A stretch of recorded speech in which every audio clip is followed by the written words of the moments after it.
चलिए आज इतिहास के पन्नों में चलते हैं और बात करते हैं दिल्ली की पहली और इकलौती महिला सुल्तान की, रज़िया सुल्तान। एक ऐसी बेमिसाल शासक जिसने मर्दों के दबदबे वाली दुनिया में अपनी एक अलग ही पहचान बनाई। पर अफसोस, उनकी कहानी बहुत जल्दी खत्म हो गई। और यही सबसे बड़ा सवाल है कि इतनी काबिलियत के बावजूद भारत की इकलौती महिला सुल्तान सिर्फ 4 साल ही क्यों राज कर पाईं? आखिर क्या वजह थी? चलिए इसी सवाल का जवाब ढूंढते हैं। इस बात को समझने के लिए जरा उस दौर को देखिए, 13वीं सदी, जब औरतों से उम्मीद की जाती थी कि वो पर्दे के पीछे रहेंगी, महल की दीवारों में कैद। लेकिन रज़िया ने इन सारे बंधनों को तोड़कर फेंक दिया। वो खुला दरबार लगाती थीं, पूरे साम्राज्य पर हुकूमत करती थीं, और तो और खुद घोड़े पर सवार होकर जंग में अपनी फौज को लीड करती थीं। सोचिए, ये किसी क्रांति से कम था क्या? तो सवाल यह है कि रज़िया इतनी असाधारण बनी कैसे? इसकी कहानी शुरू होती है उनके बचपन से। देखिए, रज़िया का जन्म तो सुल्तान इल्तुतमिश के घर हुआ, पर उनकी परवरिश किसी आम शहजादी जैसी बिल्कुल नहीं थी। उनके पिता ने उन्हें अपने बेटों के साथ पाला, घुड़सवारी, तलवारबाजी, राजकाज सब कुछ सिखाया। और कमाल की बात तो यह है कि 1231 में जब सुल्तान एक जंग पर गए हुए थे तो उन्होंने दिल्ली की कमान रज़िया को सौंप दी, और रज़िया ने खुद को साबित भी कर दिखाया। बस इसी काबिलियत को देखकर इल्तुतमिश ने उन्हें अपना वारिस चुन लिया। ये शब्द खुद सुल्तान इल्तुतमिश के थे। जरा सोचिए, उस जमाने में एक बाप अपने बेटों को नाकाबिल बताकर अपनी बेटी को गद्दी के लायक बता रहा है। ये कितना कितना बड़ा और चौंकाने वाला फैसला रहा होगा। इससे साफ पता चलता है कि रज़िया में वो सारी खूबियां थीं जो एक बेहतरीन शासक में होनी चाहिए। लेकिन सिर्फ पिता का भरोसा ही काफी नहीं था, है ना? सिंहासन तक का रास्ता कांटों से भरा था। विद्रोह और साजिशें इंतजार कर रही थीं। तो हुआ ये कि इल्तुतमिश की मौत के बाद दरबार के तुर्की अमीरों ने उनकी आखिरी इच्छा को ताक पर रख दिया। उन्होंने रज़िया की जगह उसके नाकाबिल भाई रुकनुद्दीन को गद्दी पर बैठा दिया। और ये एक बहुत बड़ी गलती थी। रुकनुद्दीन की मां शाह तुर्कान ने सत्ता हाथ में आते ही जुल्म ढाने शुरू कर दिए। पूरे राज्य में हाहाकार मच गया। बस इसी उथल पुथल के बीच रज़िया ने एक मास्टर स्ट्रोक खेला। वो लाल कपड़े पहनकर, जो उस वक्त इंसाफ की निशानी होते थे, सीधा दिल्ली की जनता के बीच पहुंच गईं और उनसे इंसाफ मांगा। और जानते हैं क्या हुआ? दिल्ली की जनता ने अपनी शहजादी का साथ दिया और रज़िया सुल्तान बन गईं। और सुल्तान बनने के बाद रज़िया ने सबको दिखा दिया कि वो सिर्फ नाम की शासक नहीं है, बल्कि एक असली किंग की तरह राज करेंगी।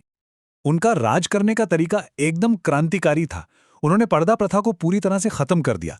मर्दों वाले शाही लिबास पहनने लगी, घोड़े पर बैठकर खुद फौज को लीड करती थीं। उन्होंने साफ कर दिया कि पद काबिलियत से मिलेगा, तुर्की खानदान में पैदा होने से नहीं। इसीलिए उन्होंने गैर तुर्कों को भी बड़े बड़े ओहदे दिए। इतना ही नहीं, उन्होंने स्कूल, अकादमियां और पब्लिक लाइब्रेरीज भी बनवाई। और ये देखिए, ये बहुत दिलचस्प है। उन्होंने जो सिक्के चलाए उन पर क्या लिखवाया? Pillar of women, queen of the times, यानी औरतों का स्तंभ, जमानों की रानी।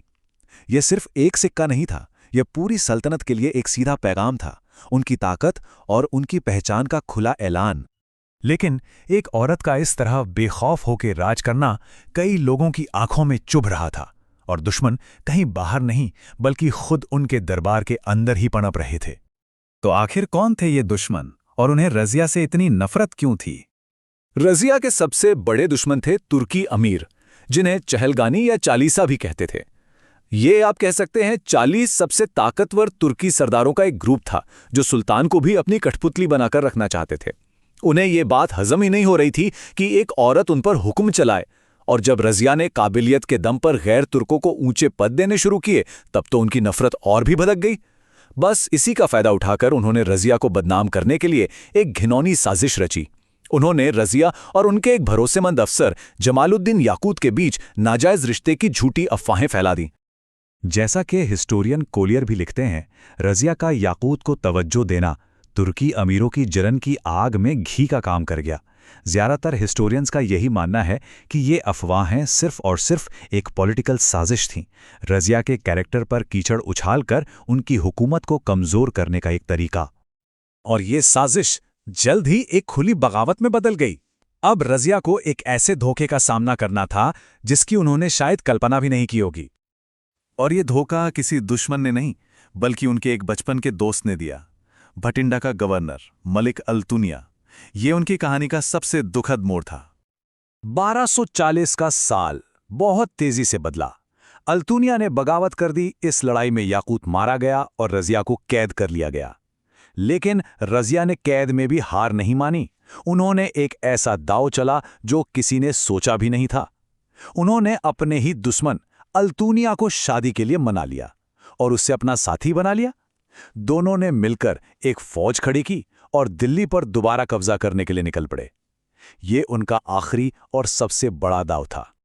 लेकिन किस्मत को शायद कुछ और ही मंजूर था। उनकी ये आखिरी कोशिश एक दुखद अंत पर खत्म हुई, पर उनकी विरासत आज भी जिंदा है। दिल्ली के पास आखिरी लड़ाई में उनकी फौज हार गई और सैनिकों ने भी उनका साथ छोड़ दिया। भागते वक्त रजिया और अल्तुनिया को कुछ स्थानीय लोगों ने पकड़ लिया और 14 अक्टूबर 1240 को उनकी हत्या कर दी गई। उस वक्त उनकी उम्र सिर्फ 35 साल थी, बस 35 साल। एक इतनी काबिल शासक जिसका सफर इतनी जल्दी खत्म हो गया। उस दौर के एक मशहूर इतिहासकार मिनहाज उस सिराज ने रजिया के बारे में कुछ ऐसा लिखा जो उनकी पूरी कहानी का सार है। उन्होंने लिखा, उसमें एक राजा के सारे गुण थे, सिवाय इसके कि वो एक औरत थी, और शायद यही एक कमी उनके दुश्मनों के लिए सबसे बड़ी वजह बन गई। तो आखिर में ये सवाल हमारे सामने खड़ा होता है, क्या रजिया सुल्तान अपने वक्त के मर्दवादी समाज का सिर्फ एक शिकार थी, या फिर वो हर उस इंसान के लिए एक मिसाल हैं जो दकियानूसी रिवाजों को तोड़ने की हिम्मत रखता है? इसका जवाब शायद इतिहास ने हम सब पर छोड़ा है।